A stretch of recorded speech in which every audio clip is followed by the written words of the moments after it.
বাজার কমপ্লিট, রোববারের বাজার হাঁপিয়ে গেছে। চলো দেখি কি কি মাছ আছে। মাছ বাজার আজকে ঢেলে একদম থালায় নিয়ে এসেছি, বন্ধুদের দেখাই। আজকে কিন্তু বন্ধুরা মাছ বাজার থেকে কম এনেছে, তাই আজকে ব্যাগ শুদ্ধ আনলাম না, থালায় করে ঢেলে আনলাম। দেখাই তোমাদের কি কি আজকে বাজার থেকে মাছ এনেছে। প্রথম প্যাকেট থেকেই বোয়াল মাছ এনেছে, একদম কাটিং করে সুন্দর করে একদম নিয়ে এসছে।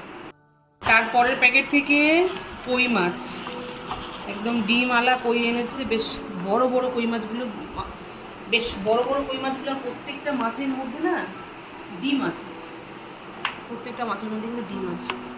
আর পরের প্যাকেট থেকে কাঁকড়া, এটা সামুদ্রিক কাঁকড়া। এটা কিন্তু বন্ধুরা সামুদ্রিক কাঁকড়া, আর এটা কিন্তু দেশি কাঁকড়া। যদিও সামুদ্রিক কাঁকড়াও কিন্তু খেতে ভালো লাগে। আমরা যখন দীঘায় বেড়াতে যাই না, উদয়পুরে এরকম কাঁকড়া একটু কষা করে দেয়, খেতে কিন্তু বেশ ভালো লাগে। বন্ধুরা একটু কমেন্টে জানিও তোমরা উদয়পুরে গিয়ে কে কে কাঁকড়া কষা খেয়েছে।